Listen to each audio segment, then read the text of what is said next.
Guys, it's just you and me tonight. It's Tuesday night, Proper Royals Live. I got a banger of a show, and I know that it is because you all basically wrote the show prep for me. So I can't wait to get to it. And yes, the weather is beautiful outside. It feels like these are the good old days. Let's go enjoy some time together. Thanks for being here.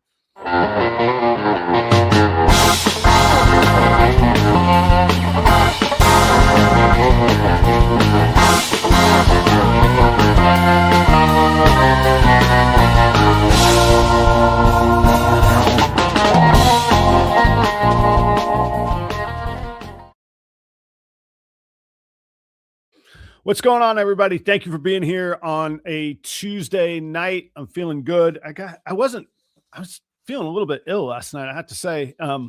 And I got like 12 hours of sleep and I woke up like whole new man. I don't know if I was just exhausted or I don't really know if like 24-hour bugs are a real thing or what.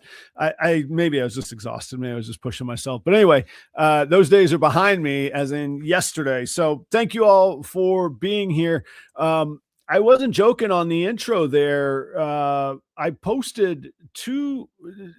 It's like a hack for you if you want to get some Instagram interaction.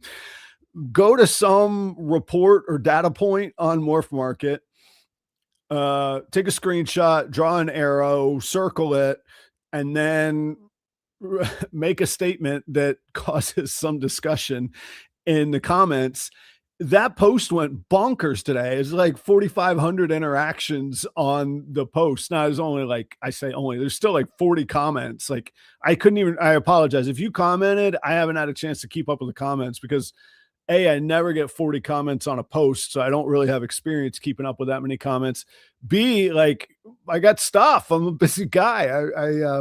Anyway, I will go back and I'll read all the comments and interact. It sounded like a lively discussion, which is that's the social part of media. So anyway, go check it out. If you didn't see it, you can, and I'm not saying that so I get more clicks or likes or whatever. I'm saying it because actually I was intrigued by the strategy. When I see success, I like saying what caused that success and can I recreate it? And I was like, it's a different kind of post than I usually put. Literally, it was a screenshot of MorphMarket and then a screenshot from a year ago on MorphMarket with the same data point, which we'll talk about tonight. Anyway, there you go. There's something to try if you want. If you're into trying things on Instagram or find value in growing your Instagram following, it's a little pitch for the Proper Royals Patreon. I wish I'd post. Actually, I have it. You know what? Speaking of screenshots with data points, I'll post that tomorrow. In the last week, 7 days, my Instagram followers went up 1,400 followers. So it was cool because I surpassed 10,000 followers, which is cool. We just what do you call them? Landmarks, which is nice. And that's fun. And I'm thankful for everybody on the support on that. In general, I'm not that worried about clicks and followers.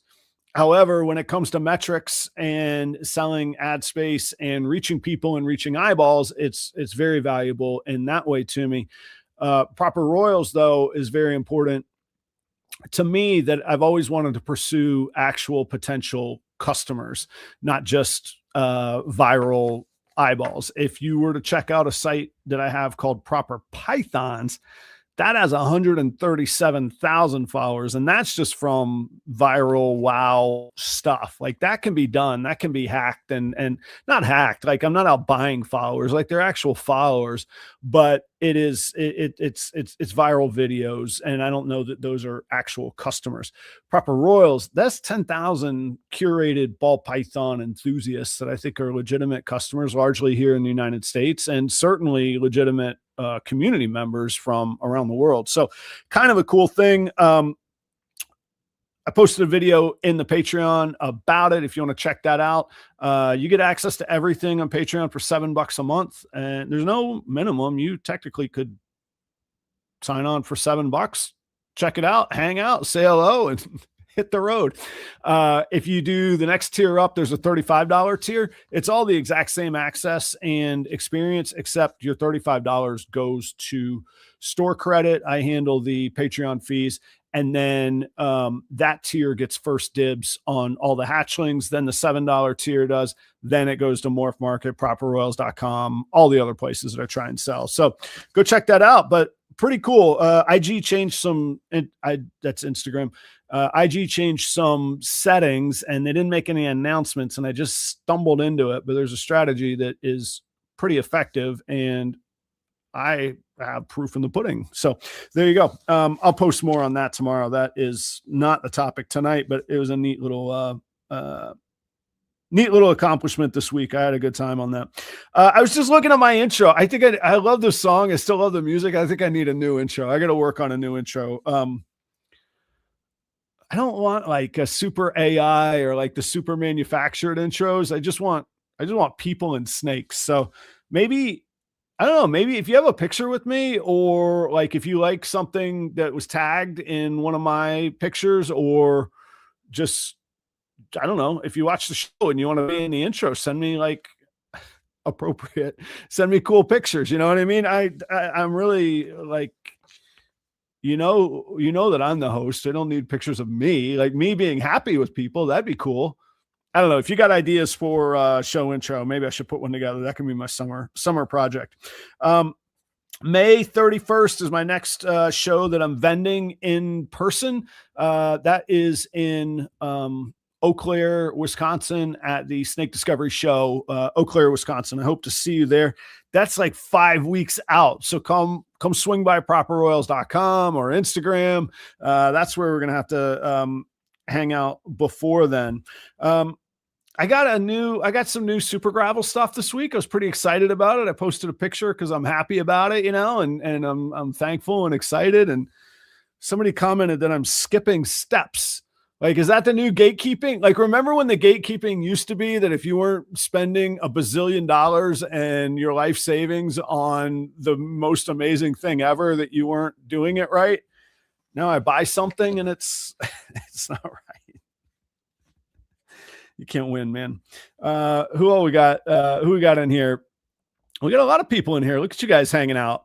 I'm also like, I will go back and read the comments. I think I've commented before, like when I'm doing a solo show, it's hard to read the comments and engage, although I want to tonight because I need you guys' input tonight on this, because you were great in the comments on Instagram. But let me know what you think of these solo shows. Like I love interacting and interviewing people. I've also done nearly 250 episodes of Proper Royals Live now. I've interviewed a lot of people. Like there's only so many times I can ask, what do you think is hot? What do you think of the market? What gets you going? So like, I'm really, just like when I post a YouTube video, I want it to be inspired and not just posting for the sake of posting. When I have a guest, I want it to be, and they have been, I just want it to be an inspired conversation, not just a guest for the sake of a guest. And I'm excited because I know there's a lot of energy and a lot of new faces in the community. So they will build up. Guests will be around. I might have a guest next week. I've some invites. Guests are out there.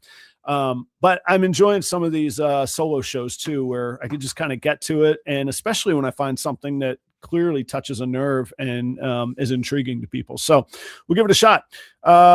Eric, thank you, man. I just got your note today, just a moment ago. I just replied to it. I'll get in touch with you. What's up, Aurora? Speaking of Patreon people, Lowe's, welcome back. Magical Morphs, good to see you. Good chatting with you earlier. Steven, how you doing, man? Steven, thank you, man. Yeah, 10K. I mean, I know you got a few more, but it's kind of, like I say, it's kind of nice. It has got a nice ring to it, a good feeling of a landmark. Thanks, man.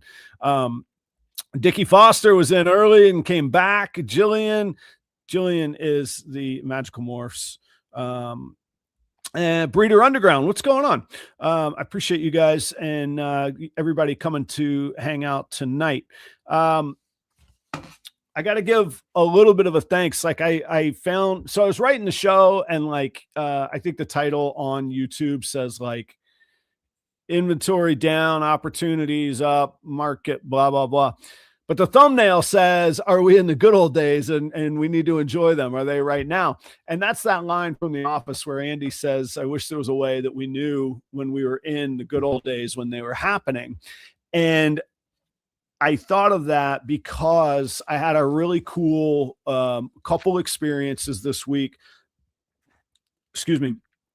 And a couple people that I really look up to, that I'm humbled to even like talk to me, hang out with me, look out for me, mentor me. They came by the shop, and it was really surreal to me to have people that I've wanted to pick their brains for the longest time, or have picked their brains for the longest time, or really looked up to what they've accomplished.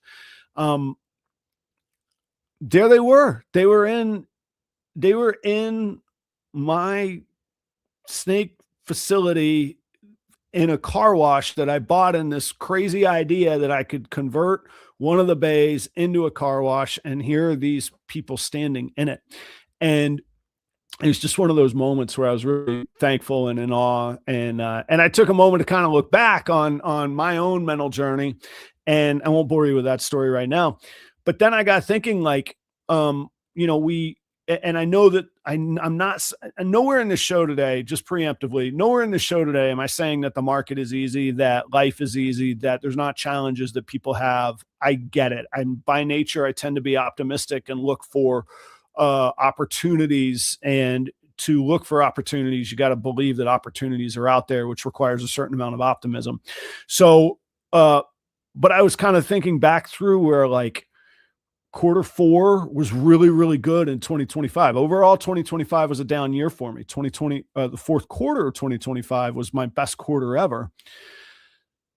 Follow it by Q1 in 2026, my second best quarter ever, when usually that January to March is usually a pretty slow time. Like, that's a pre-tax post Christmas holiday stuff. I was able to take a vacation for the first time since I moved to Minnesota, and local people in the community I was able to hire and trust to look out for my animals while I was gone. And that went swimmingly. So I had one of those thankful moments where I was like, Adam, you better enjoy this. This is one of those like good old days moments. And so when I was thinking that, I said, man, that's what I need to put on the thumbnail for like that hook to get like people into it. So that's where that came from. I'm thankful for all of those things that I just mentioned, and a lot of those are going to tie back into the topic at hand tonight. Also, sorry, one more note on what we just what I was just talking about is that Proper Royals Live is still going. I've got to look for the exact date, but we're not far from 5 years of doing this show. And I still am not sure what I'm going to do for like the 5-year anniversary, speaking of benchmarks and all of that stuff. I got to do something. And I'm going to do something for you guys. Like, you all are the ones that keep me going and get me here. So I appreciate that very much. Along with you guys, I should say thanks to people like Palm Street that bring Proper Royals Live to you ad free. You didn't have to watch an ad to get in here. If you're watching on the replay, you will not be interrupted by ads tonight. At least not by my control. For what Google does, I suppose I can't control, but the setting is that there is no monetization on the Proper Royals Live content. And that comes, like I say, from Palm Street. If you're into live selling, check out that platform. Reptile sales are welcomed and supported. And then also from our friends at Phenome. How about that? They got, look at this. They got a blue tongue skink sex test. They got the hog nose sex test. That's getting some serious, like, chatter out there in the community. The hognose sex test. And then, speaking of serious chatter, for me at least, is the rainbow test that they just released for ball python. So rainbow albino test is now available from Phenome. Go check them out. Super fast turnaround time, super accurate science and lab results behind their processes and behind their science. So check out Phenome at phenome.com. We'll get to some of the other advertisers a little bit later. So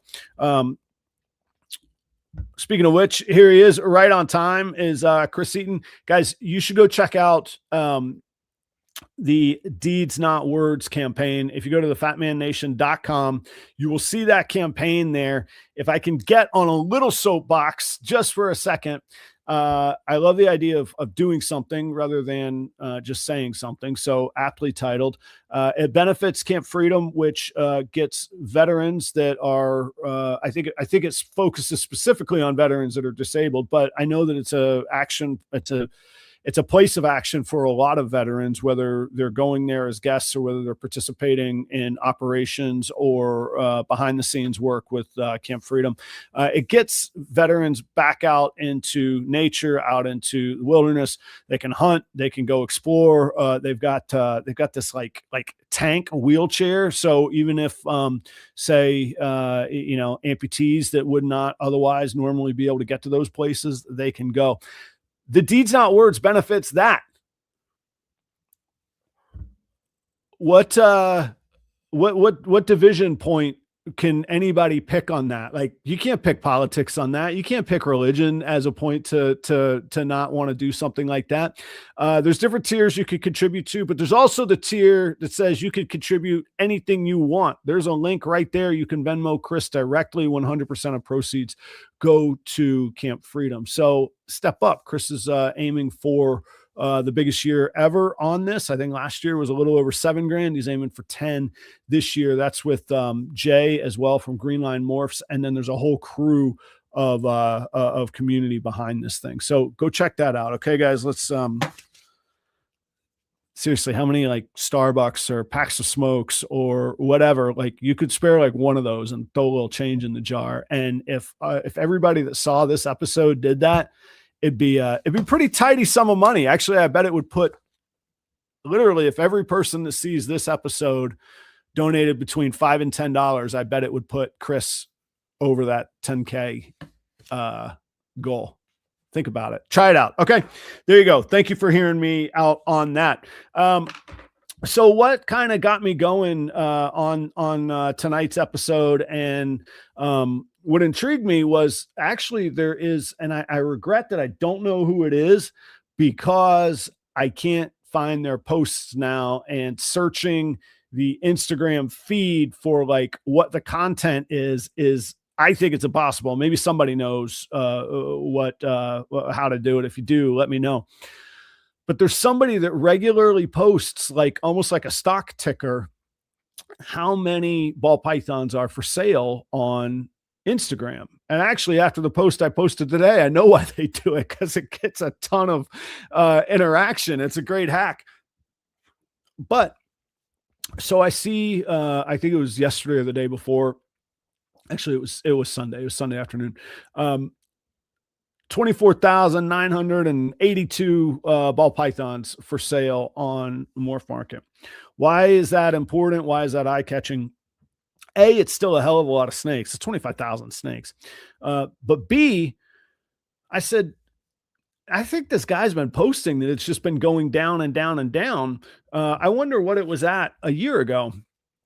And some people in the comments asked how I could look up that, and how I could look that up is not on MorphMarket. I went to a site that is called the Wayback Machine, which archives snapshots of websites at fairly arbitrary times, but usually 3, 4, a handful of times a month on almost anything you can think of on the internet, which is kind of scary. It says over a trillion snapshots of sites taken.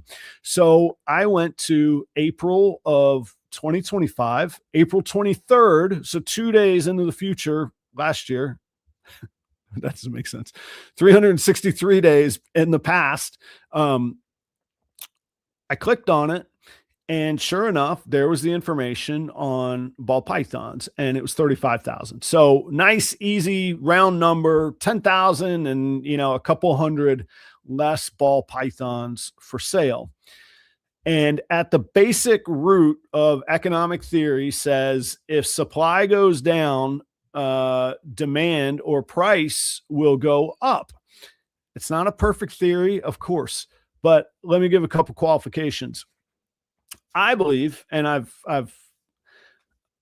could go back to 2008 when I bought my first house, and maybe I'll explain that in a minute.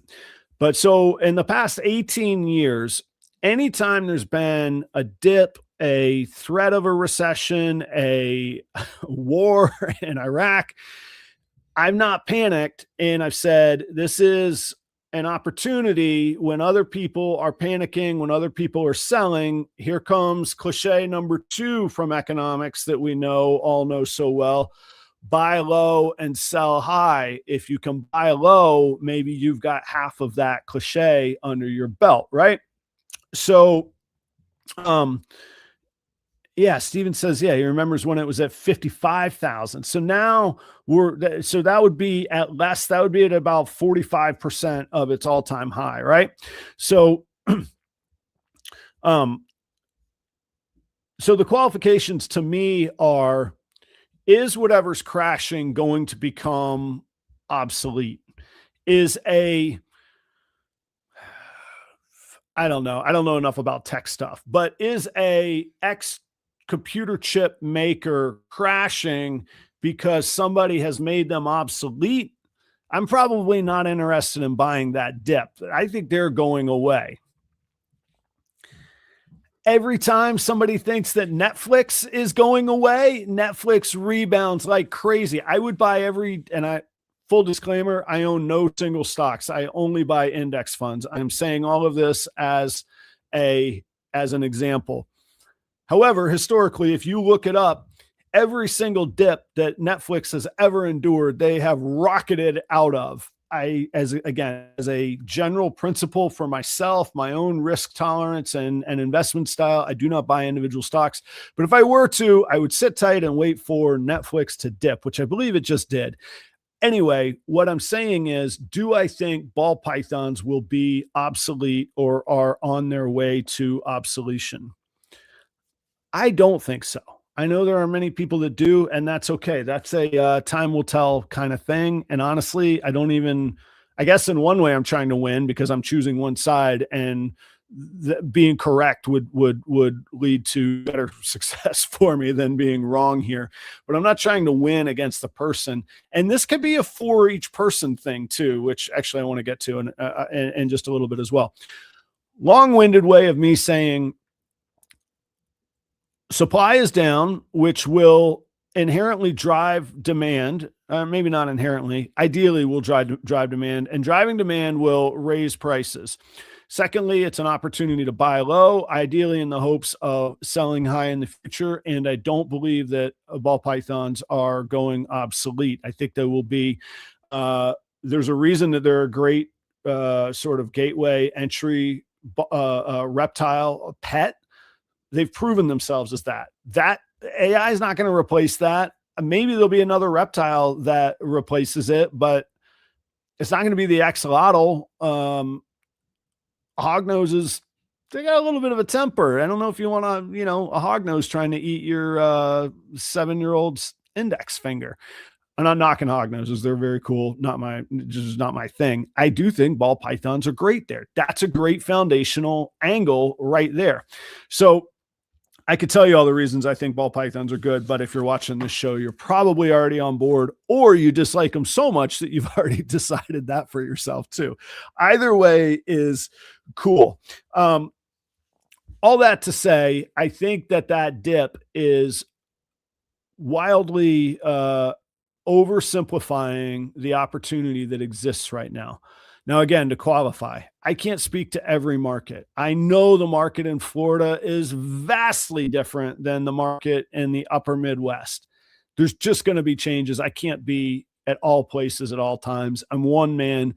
Tonight is largely anecdotal evidence, but I do want to give some very, very specific factual examples, because at some point, you could say to yourself, if my model isn't working, and I hear these other people saying that the market is improving or getting better, maybe you say, what are they doing different, or what's their outlook different?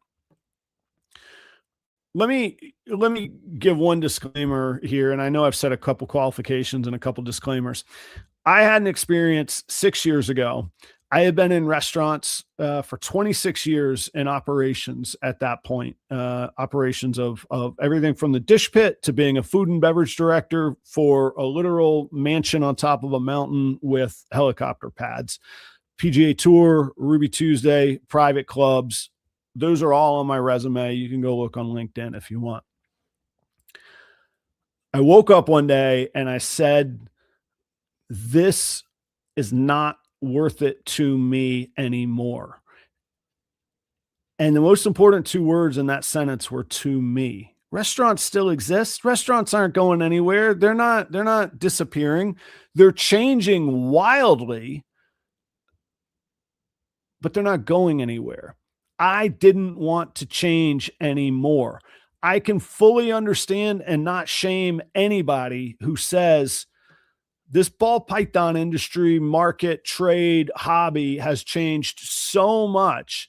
I don't want any part of it anymore. I don't want to learn how to have to do social media and how to have to do podcasts and how to list without actually listing on Instagram, TikTok, YouTube, Facebook, MorphMarket. I don't want any more of it.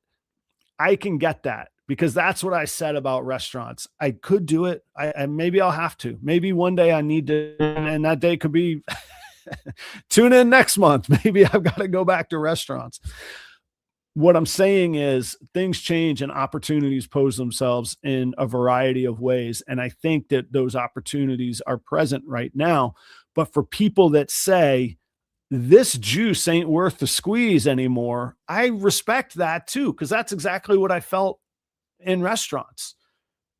I don't say I'm excellent or expert at very much. I was absolutely an expert. I was absolutely very sought after. I still have a consulting business for hospitality and restaurants. Okay. That being said, if you're not in that camp, I think that there's opportunities out there. Check this out. Here's some facts for you to think about. We talked about the stats on MorphMarket. Wow, we got some heavy hitters up in here tonight. Mark, how are you? Special thanks to Mark. That mail, you know which mail I'm talking about. I got 2 clutches on the ground from him. I'm excited. Thank you. For all of you watching, yes, I paid for it. It was a great opportunity, and Mark made some special arrangements to get that snake from Canada to the United States. Thank you very much. Some stats on some more stats, some facts here. If we dig deeper into the MorphMarket numbers right now, the number of wholesale snakes, I don't have anything to compare this to. This is just gut instinct, gut feel. The number of wholesale snakes available right now on MorphMarket. Take a moment, think in your mind what that number might be. You could type it in if you want it. I'm going to go ahead and Steven, that's correct, man. There were 2 years I declined going to the Masters to work at the Masters. It's true. It's factual. Thank you, man. Think of that number of wholesale snakes that might be on available and marked as available as wholesale on MorphMarket. What if I told you that the actual number is under 280? Not 2.8 thousand, not 28,000, 280. That strikes me as wildly low. And here's how it strikes me even more.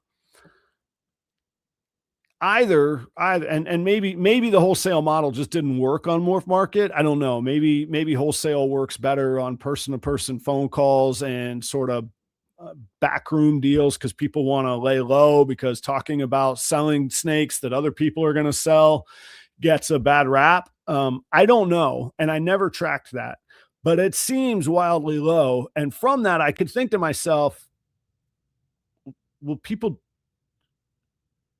because for a long time lately, people have literally wanted to give away snakes. People don't want to do that right now. That tells me that inventory and what's available is lower as well. Pretty interesting, right? So I thought to myself, how can I quantify that? I'll share with you this morning, actual email right here, actual email.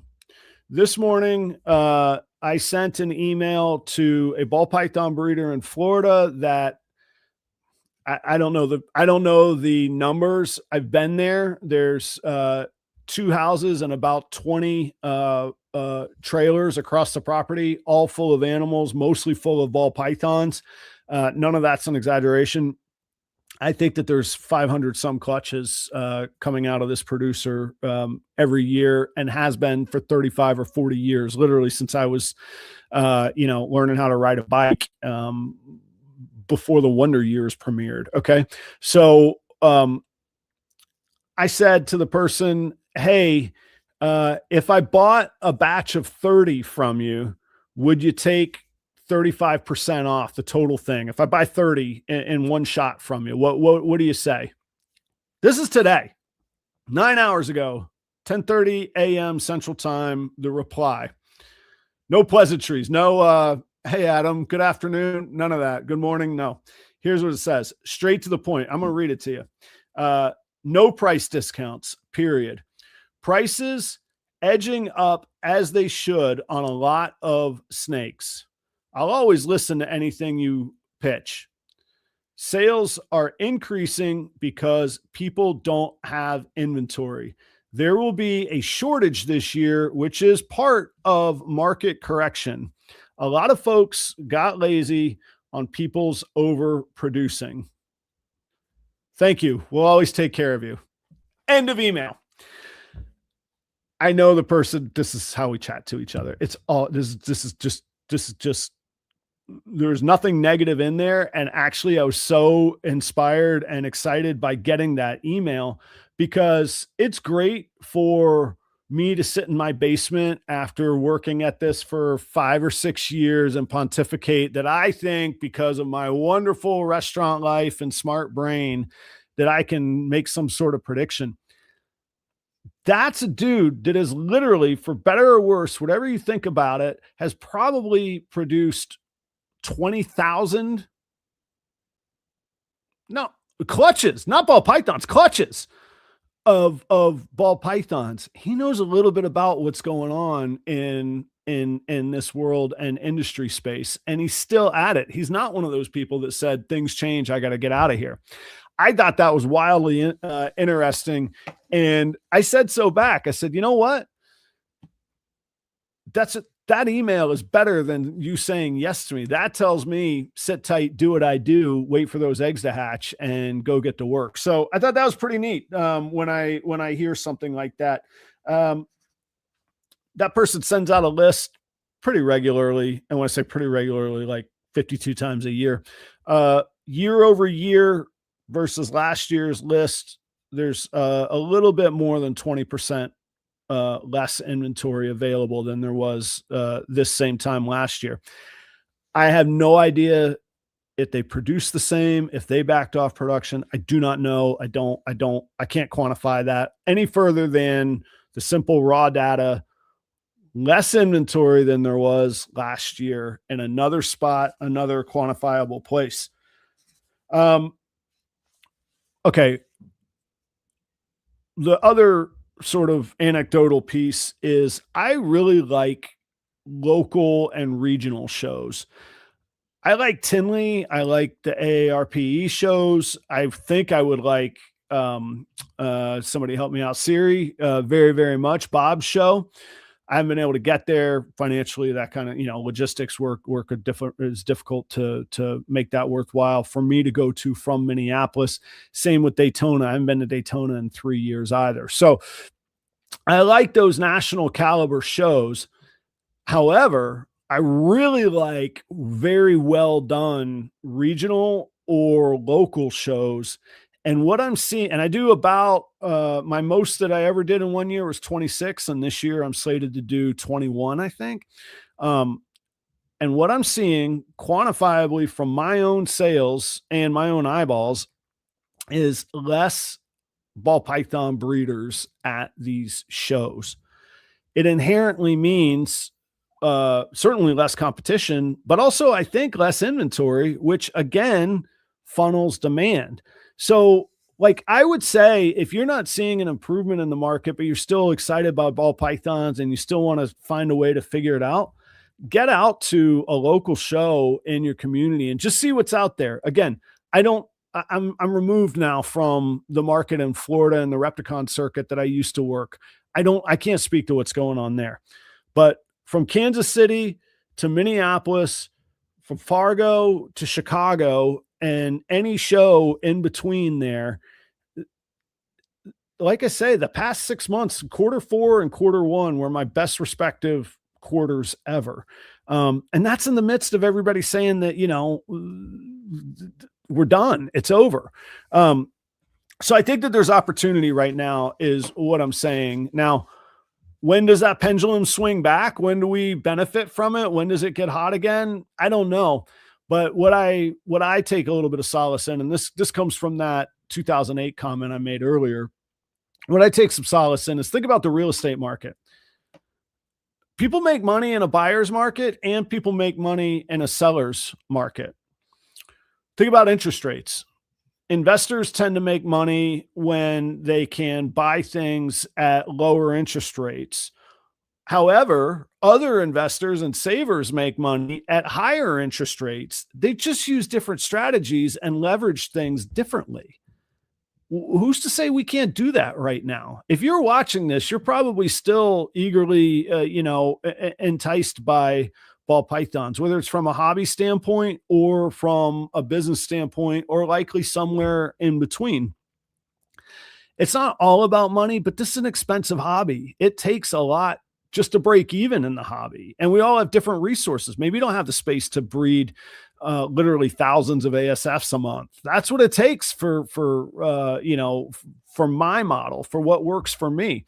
So I'm saying that there's different opportunities for every person, but think about how you could change your model. Think about how you can take advantage of this, because I do think that it's out there.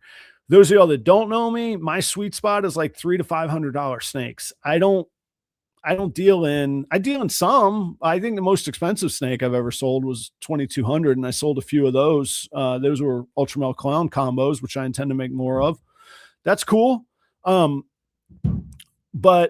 I also sell, banana enchies to wide-eyed family owners. I enjoy that too. And I think that there's a future in that. And I think that's necessary as well. So everybody's model is a little bit different, but I do think that there's opportunity out there. And whether you're looking to acquire animals to breed, whether you're looking to acquire new customers because there's less competition out there, I think that's great. And I just think it's an exciting time. And I just want to encourage people to think about it that way, with a little bit of factual, again, admittedly anecdotal, but factual bullet points that I was able to put together this week. Some comments that you guys got super, super engaged in on Instagram. And I'm about to check out the comments right in here too.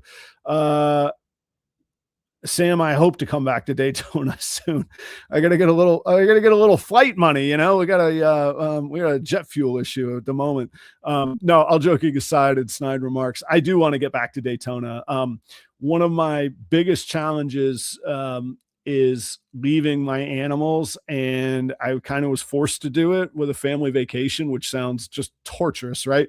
I'm laughing. I'm being cynical there. It was a great way. Twist my arm, make me go on vacation, make me figure out how to have coverage. I got coverage. So it'll be a little bit easier for me to get back to Daytona. I hope so. I look up to what Mark has to say. Second to none, really. Every breeder I've spoken to lately has said they're not breeding as much this year, including me. Phil says hello. Yeah, and then we got back to the Masters. There we go.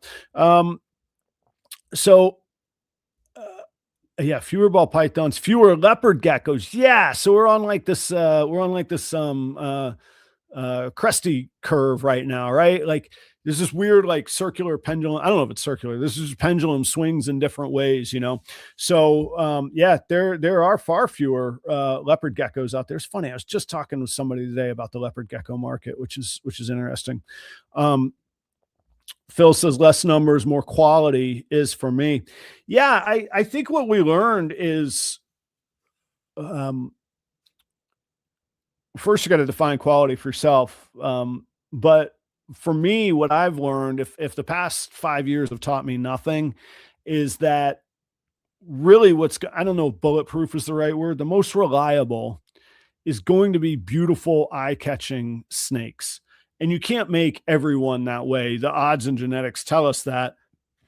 Excuse me. If you had this beautiful, amazing, super allelic combo and you bred two of those together, you could guarantee the outcome, but that's all that you would produce. And to advance that project or make it more beautiful for next year, or as soon as everybody's doing it, then it's less, unique, and part of beautiful is unique. So there's always going to be, and I hate to use the word byproduct because they're still animals and they're still viable and important. You got to figure out how to make some beautiful eye-catching animals, and B, you got to figure out and what you can stomach doing with those. And I don't mean nefariously. I mean, sorry, that sounded really kind of dark, didn't it? I mean, as far as business, is it going to be auctions? Is it going to be selling them as normals? Is it going to be saying, for example, an idea I'm toying with, here's a full beginner setup. Here's a beginner snake. Here is a combo price for both of these. And instead of auctioning or taking bottom dollar on a wholesale deal, maybe I could get, when all the numbers fall into place, maybe I could still get 70, $80 for that animal, but it's in a package deal that's a value add on top of it in the form of, here's a starter pack and everything that you need. Whatever your answer is, you have to figure those things out. I think, just to speak to Mark and Marcus Jane, his beautiful animals, they're at a different price point than my beautiful animals because they're new and he's innovative and he's isolated new genes and he's working with new genes. But that's still the stuff that's selling. He's moving his stuff. My beautiful animals, I think, are, clown bananas, gravel clown banana combos that I'm excited about and make beautiful things. Super gravels, I think, are beautiful. So I'm working towards that, but it's important to me to say what makes people stop and go, ooh, and stop and go, wow. Like that's got to be the test for me. I don't go look at what the MorphMarket prices are and what the genetics are, because I know that if it's beautiful and I can recreate something beautiful or add to something beautiful, then I'll be, then I'll be okay. So for me, that's the basis, and then figuring out what to do with those others. And that's an ongoing thing, and different opportunities come up. Palm Street made an option for that, auctions, all that kind of stuff. In the comments on Instagram, some people said, and this could be, the truth is probably somewhere in the middle, that a lot of that drop was due to a data purge and a listings cleanup. So I'm making up some of the time frames here, but for example, a listing that hadn't been updated in X amount of time gets deactivated or deleted, taken out of the pool, so to speak. That could be the case. I don't know the specs on it. Let's go all the way to one end of the spectrum. Let's say all 10,000 different year over year are from data cleanup. That's what the most cynical voice in the room would say, right? I think. Okay. They were there when they were listed. They're not there now. So that's still less. Secondly, there is, as much as I hate it, there is a reality in life where a portion of perception is going to be reality, because people don't stop and think things through or pick them apart for an hour on a solo podcast or comment on them on Instagram. It was there. It's here now. Inventory's lower. Maybe it's not a true year over year. Maybe there's been data cleanup and people producing less and people leaving and people retiring because they've had enough and they've done it all and they got to go. They want to go live and they want to have a good time and not wonder if they can get to Daytona in August or not. All of those things combined, I think the reality is somewhere in the middle. And I know that there have been listing longevity changes on MorphMarket. If nothing else, it looks way better than Steven commented earlier, the 55,000 that it was at one point. You know, it's not the hot button for Theo Vaughn to make fun of us as a community anymore. That's better. So I'll still take it that, you know, even if it's from a data cleanup, I don't believe that it's 100% from a data cleanup. And even if it is from a data cleanup, like I said, they were active at one point. They're not now. That's still less. That's still less available. So, but I thought it was worth mentioning because there is a factual component to that. I believe that there is. A couple people mentioned, well, it's tax season, inventory's down. It was tax season last April. It's the same. It's not a different set of settings or circumstances. That's year over year. So I think that that's exactly the same. Another comment was, wait until hatchling season comes, it'll jump back up. Yes, but last year hatchling season was still coming and it was still going to jump up from there. So even if this is a baseline, it's a lower baseline. Again, all of these things are that I see opportunity. There was one person that was, I would just say, particularly cynical. I hesitate because they were completely respectful. So cynical is usually like a really negative term. They were honest and just speaking their own truth. I don't know them well enough to know, like I say, maybe they were in their stage of life and experience where I was in my restaurant career, where I was just like, it just ain't for me anymore. It's changed too much. I've done what I want to do. I'm not enticed by the masters anymore. I'm heading out of here. And they actually gave a pretty graceful exit after being a little cynical to begin with. But what do you guys think? I mean, I like I say, maybe I'm preaching to a choir here, but I like hearing feedback. I like hearing thoughts. I like hearing where my thoughts and arguments have holes in it. I'm excited. There is, I talked about 2008 earlier a couple times. 2008, there was a little bit of a bumpy economic time in the American stock market, which trickles down to almost all of the American economy in one way or another. And I thought we had gone through the worst of it and that it was going to be the good time to buy a house. My very first house, matter of fact. And I was at a very different stage of my life. I had never invested, saved anything except the amount that I had for the down payment. So it was going to be everything, and my livelihood was going to go into that house. And then I was going to not lose my job and get paid my salary for a while and rebound. I did all of that. What I was wrong about was come 2009, came a crash that became known as the Great Recession, the worst crash percentage-wise since the Great Depression, some 90 years earlier at that point. What I found was I stayed the course. I kept my job. That was wildly important. I made sure I kept my job. I kept saving and buying those mutual funds, those index funds that I always talk about. Matter of fact, every raise that I got, I didn't even take it home with. I didn't take home that raise. I put it into savings and long-term savings. Some like retirement savings, but some just with a 5-10 year horizon and outlook.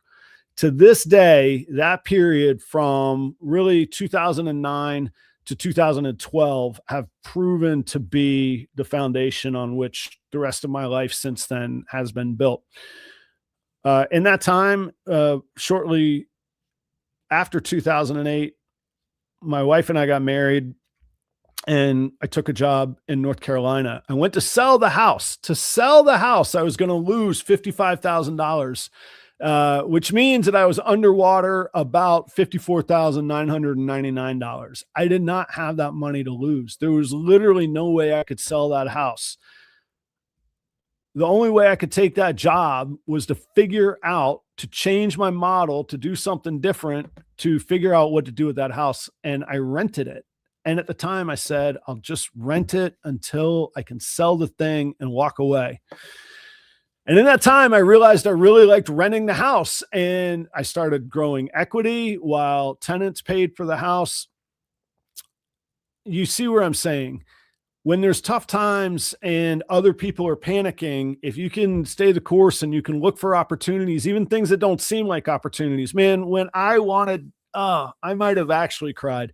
I certainly wanted to cry, and I probably wanted to drink a whole lot and maybe do some other unhealthy things when the best price, I was stuck. I had the job of a lifetime that I was staring at, and I couldn't move in my mind because I was going to lose like 50 plus. And I didn't, it wasn't even that I was going to lose it. I didn't have it to lose. There was no way I couldn't do it.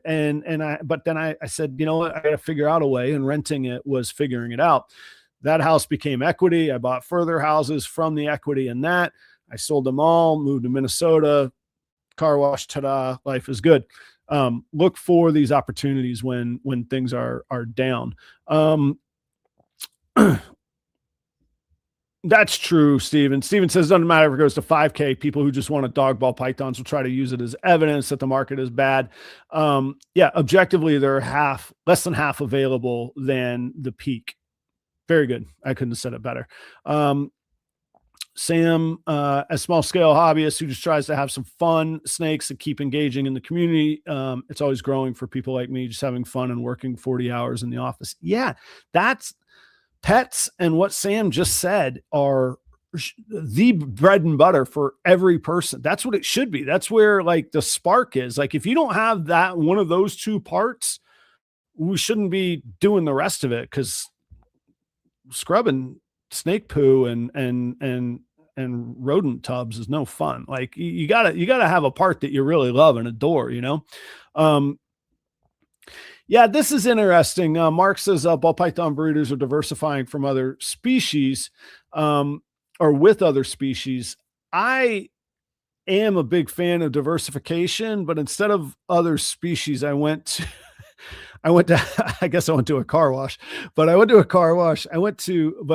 joking aside, the advertising and the media route, I will be honest that a lot of the advertisers keep me afloat or at least flatten out the ups and downs, as well as rodents. So instead of other reptiles, I went to rodents and advertising, and that has been a very valuable boon for me.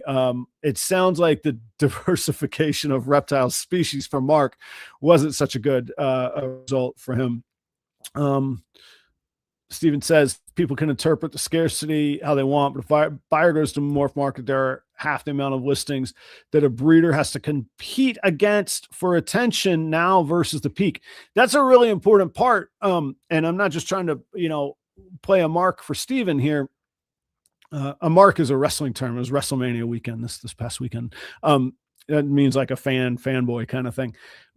I thought of it of a slightly different angle. Yeah, there's less people and less competitors to compete against. There's also, let's just say again, from a really, really cynical standpoint, that 10,000 of those weren't actually available. They were just dead data that hadn't been cleaned up. That is consumers' fatigue. That means that whoever says that would argue that 1 in 3 snakes approximately on MorphMarket were actually not real. And that would mean that 1 in 3 of what the consumer was trying to consume, when in fact they did want to buy, they get told, sorry, not available. Sorry, not available. Like, at some point, a consumer's just going to leave that marketplace if that's truly what's happening. I don't think that's what was happening. And again, I think the truth was somewhere in the middle. But think about the fatigue. Think about the bad first impression of somebody who says, this seems like a neat hobby. This seems like a great place to buy. These seem like vetted, reputable, review-driven sellers, peer-reviewed, customer-reviewed sellers. I'd like to buy something. If 30% of what they were running up against was not available, not available, not available, that would be a horrible experience. If it was 20%, that's horrible. That shouldn't be very high. So, again, less competition, but also less potential buyer fatigue as well. We want hot leads. We don't want fatigued leads. You want them. I want that. You do? Here you go. I got it for you. That's what we want. let me see. Let's see. Hist, if I recollect, I believe that's Daniel, says a fantastic time to get other species, same as ball pythons, the buyer's market all around. Well, so I'm wondering if this number at 25,000 for sale on MorphMarket is actually turning the corner to a seller's market. So in ball python, just in ball pythons, a little bit of a recap, just in ball pythons, the ultimate buyer's market would be a glut of wholesale animals, right? Think about it. The best buyer's market situation would be a vast overabundance of very cheap animals. Sure, we could want certain animals over others, but just philosophically and economically speaking, those wholesale buying opportunities are not the same right now. I could tell you that, like I say, on MorphMarket, there's very few available. I called one of the biggest wholesalers I knew this morning, emailed him this morning. He says, no, not a chance. There'll be no discounts, and inventory's low already, and it's only going to get lower, and there'll be a shortage. To me, that's turning the corner to a seller's market. Now, I'm biased. I'm hearing what I want to hear. I got a car wash to pay off. I need a seller's market around the corner. So good food for thought. Hey, I have to, speaking of paying some bills, I got to pay some bills, but don't go anywhere, because did you notice on MorphMarket this week, and this is not bashing MorphMarket, I just want to have a conversation about it. Did you notice on MorphMarket this week, there was a little blip on the radar of a feature change and a change in access where it came to the searchability angle of MorphMarket. If you don't know what I'm talking about, stick around. If you do know what I'm talking about, I'm interested to hear your take on this. I found it very, very interesting. Let's talk about it here in just a second. Guys, check out Redline Shipping. I got to say thanks so much to Robin and the team for their support, but also for their service to this community. If you need service with your shipping, if you are looking for information on how to safely ship your live animals and have them arrive safely with great insurance coverage and great support to FedEx after the sale, Redline is your team. Check out redlineshipping.com. Use the promo code PROPER5. Get yourself $5 off of your next shipping label. And again, they have all the shipping supplies on their website as well. It's a great user interface on redlineshipping.com. BNS Reptilia, that is Chris Shelley, the original, very first advertiser on Proper Royals Live. He's still here all these years later. Our business and relationship has grown to where he vends Tinley with me. That will be in October. Every October, he vends at Tinley with me. Chris is Reptilia because he's not only breeds ball pythons, but blood pythons, boas and locality boas, colubrids of all shapes and sizes, even pine snakes, bull snakes. If you're interested in getting into the Pituophis, that's the bulls and the pines, check with him for the legality in your area, or if you need permits, he has all the information, all the paperwork to make sure that you could safely and legally own one of those. Thank you so much to Chris. Check out BNS Reptilia. The links for all of these are down below in the description. Sarah and Josh are Sundog Serpents. They're out of Orlando, Florida. We used to vend together on the Repticon circuit there in Florida, and it's been really cool to see them really flourish in their own lanes and their own projects that excite them. They love TSK Axanthic. That's their line that they want to work and that they're excited to work. They're working it in projects like Clown, very cool, but also things like TSK Zebra. Not too many people working that. What a great opportunity there. They have ingredients in the TSK Zebra and TSK Clown project available right now on MorphMarket or in person, like I said, at most of the Repticons in Florida. Coming soon, they sent me this information this week. They've got clutches on the ground from their blood pythons. If you're local or regional to them and want to check out some blood pythons or see the parents, you can get in touch with them on that. Sand boas, and then they got a cool project this year. I'd never heard of it referred to as this, the Orca Pied. It's a Suma blackhead pieds that they have cooking in the incubator that they're hoping to hit. I don't know the pairings of the odds, but stay tuned on those. Go check out Sarah and Josh at Sundog Serpents. Again, Orlando, Florida. Reagan Renee, Royal Pythons. Go check out ReaganRenee.com. You don't have to type Royal Pythons after it. That is Charlie Ryan out in Cherry Hill, New Jersey. And all of Charlie's projects are not all of his projects. All of his inventory is listed on ReaganRenee.com. Full inventory there, more up to date than MorphMarket. Full inventory there. If you buy from ReaganRenee.com, you're going to get free shipping. If you go there and you buy a snake and at checkout you type in Proper 10, you're going to get another 10% off just for supporting Proper Royals in the community. That's very cool. And then also at the website, Charlie works in analytics and metrics in his day job, analyzing efficiency of massive production facilities. But he's taken some of that knowledge and expertise and created his own calculators that are pretty cool to see a range of options from pairing from a financial standpoint. Also, the benefits or the range of potential benefits and outcomes of shed testing a particular clutch. Now, on these, you have to enter in the financial information. He's not going to tell you how that, that something's going to make you rich or not. But based on the information you input, he's going to do a range of outcomes based on the odds and analytics, which is a pretty cool twist on calculators. So that's all free on ReaganRenee.com. Go check that out. Last but not least is of the advertisers here at the top is Keeper Kane. That is a YouTube channel here. You're already on YouTube. Check it out after the show. Keeper Kane is Kane and Michelle Fritz Wallace. They're down in Tennessee, and it just documents their experience and love for their animals.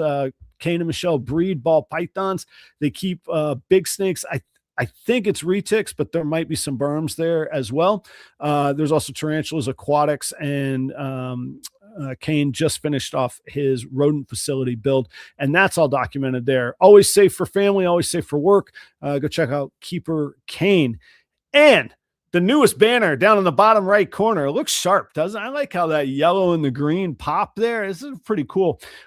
Vision, check out Vision Racks. Down in the description, there's a direct link to the new Versa rodent racks.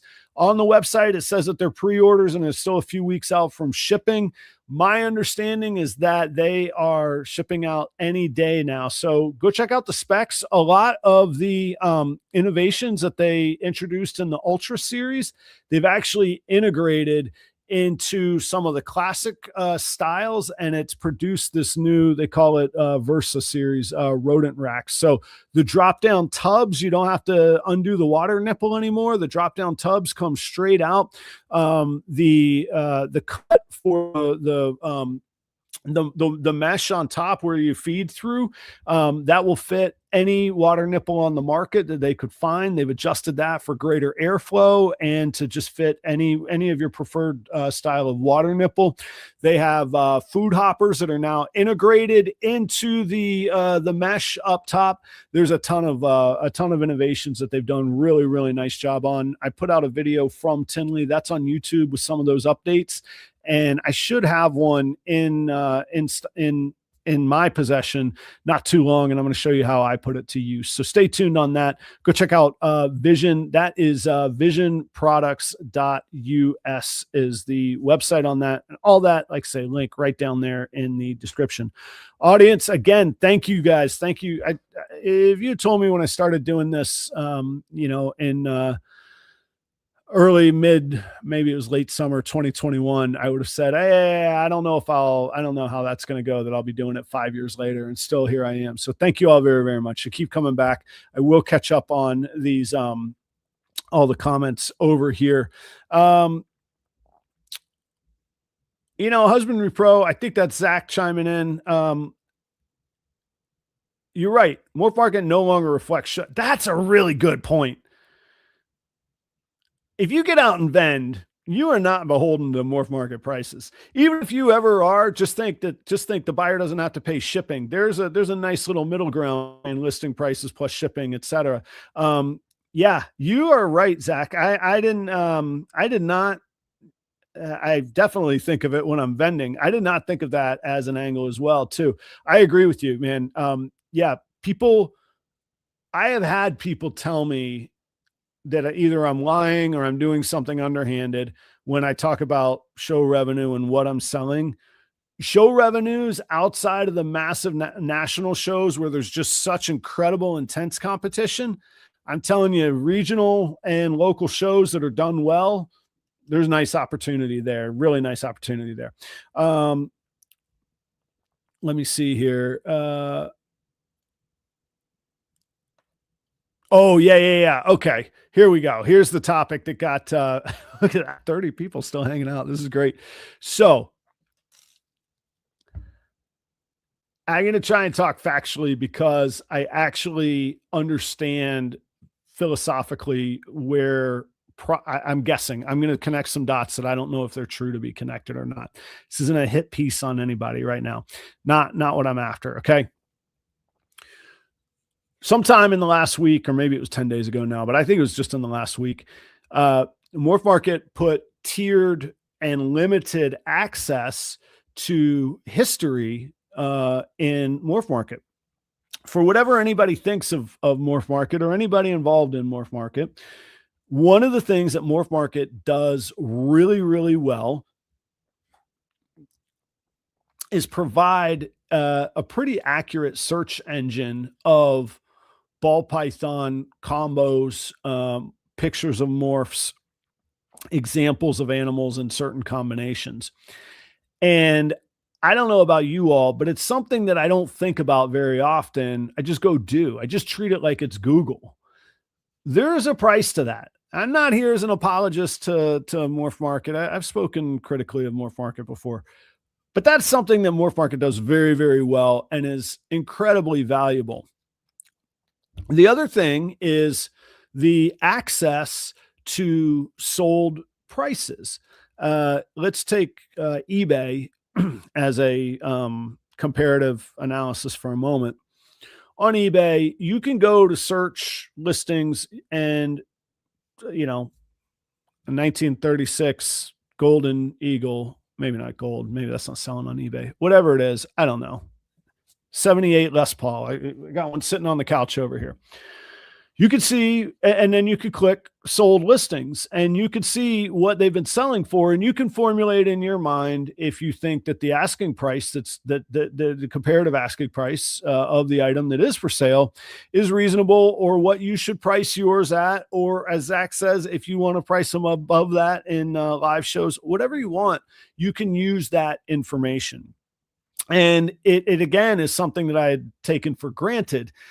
I don't know. I'm not tech savvy enough. I don't know what server spaces cost. I don't know what the relative operating expense is. But what happened is, this going back to factuals rather than me surmising anything, is MorphMarket limited this research capability. And let me speak as a customer for a minute, fully transparently. I think it's $324 a month. I believe it's called, not a month. It's not a month. I misspoke actually, a year. And I believe it's called the standard plan is what it's called. So think what you will, maybe 300 is not that much. Maybe it's a whole lot. I've worked hard in my life for $300. I value $300. What I was allowed to do one day for $300, which I didn't see a communication that any change was coming. I won't say it wasn't communicated. I'll say I did not receive or interpret any communication. Goes to the next day. My limitation was at 180 days. So I could only look back on postings or sales from the last 180 days. So I had an experience very recently. Somebody I look up to, they came by the shop and I showed them some blackhead gravel, pastel enchi, but blackhead gravel combinations that I like. I think some of the most beautiful animals I've produced. Mine happen to be het ultramel, but just in general, I think they're beautiful. I wouldn't have those haven't been produced that much lately, other than, I wouldn't say other than by me. I'm sure somebody's, I'm not taking any credit. What I'm saying is there's not that many to look at in the last 180 days. The last 6 months, there wasn't any to look at. I couldn't look beyond that. And here's somebody I look up to saying, yeah, I love that combo. I used to produce a whole bunch of those. That would have been great to see and great to know about. As an example, I think this whole situation only lasted for about 2 days. And it got mostly rectified. Here's where it gets a little bit sticky for me, and then I do have lots of questions. But so when I say it gets rectified, as far as I know, I have the full access, or I think they're only going back 2 years now, which I have mixed feelings about, because 2 years really isn't that long in ball python history, but it probably would cover what we need. It doesn't mean, it's not like a history of this was first listed on this day. It's here's what this combo looks like. And chances are good that nearly every combo has been listed in the past 2 years if it's been for sale. I don't know. I wouldn't mind it being a little more comprehensive myself from a commentary standpoint, but really that's not my point. What did happen though, I think, is that free or unpaid memberships, or just people bopping into MorphMarket, I think it's like a 7-day access now. Correct me. What's it at currently? Like right now, somebody will know. Oh,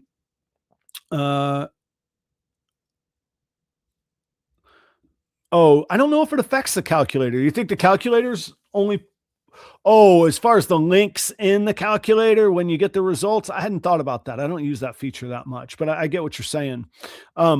So the free access is not there anymore.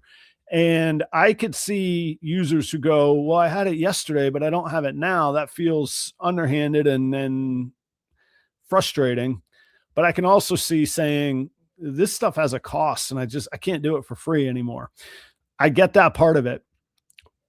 What I didn't here's where I switch from like sort of a factual recap to some lessons learned for me, and then B, just me just opining, just some opinions and thoughts.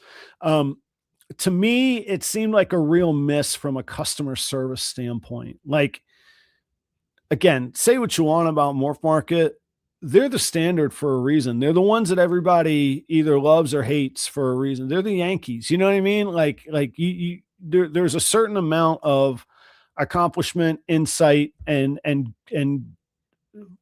business acumen that goes with achieving that. And even after it was bought, the same thing. It's still there. So I thought it seemed weird. It seemed odd that there wasn't a communication that this is coming. There wasn't. I didn't even see it outlined for a little bit in like the different membership tiers. I just had to putz around and figure out how far I was allowed to go back on the results. It wasn't outlined in any of the tiers. So for me, the lesson learned is if you're going to change something with your customers, be upfront about it. I'm speaking as a customer. I'm speaking as someone who gives this company $300 plus a year, 50 plus 5.0 star rating, totally perfect ratings. I've been a good citizen of MorphMarket for a long time now. So I'm saying this coming from that standpoint. That seemed a little, hey, what if we just piss on their leg and tell them it's raining? No, tell me why it's raining. If the answer is, hey, this is expensive, we have to raise prices, I get it. That sucks, but at least like that's honest and people can make a choice from it. So it felt a little odd. Second level below that, what caused that decision? Because it's not that hard to say our costs are up, we need to make money somewhere. Let's just tell people. I think there's more to this. I think there's more coming. It felt like a little test to see what would happen. They have evidence of what happened. I feel like there's going to be another round of this. I'm interested to see what comes of it. Let me see here. What else? Yeah, Sam, thank you. That's what I got. Let me know what you guys think. You guys can feel free to comment, message me, hang out, all that good stuff. I appreciate you. I think that checks all of my boxes. Go get out there in the local community. Get other than this podcast, no, watch all the podcasts you want. That's a great way to be active in the community. Go in person. Go if your model isn't working, explore different ways to make your model or give your model a chance to succeed, or change your model so that it will succeed. I guess if you were only ever after this for money, then, and it's hard and you got to go, then you got to go. But if you still love the animals and you still love the community and you still love the things about it, there's so many different angles you can go at it. And I genuinely think this is a time of opportunity. And if I wasn't being heartfelt right now, it would be a whole lot easier for me to go, keep going. All of you is out of here. No, if you're happy and it's a good place to be, then explore different options and different opportunities. Cause I really believe from an I can't say unbiased, because I'm biased and anytime I'm giving an opinion, I'm biased. From a somewhat trying to be objective as I can, looking at economic principles that the history of capitalism is built on, I think this is a time of opportunity. And if you missed the first part of the show, go back to that, because I don't want to start it over again and drag you on. So with that, I'll say good luck. Thank you very, very much for hanging out. If you stayed for 78 minutes of me yapping on alone, God bless you. Congratulations. You made it. Let me see.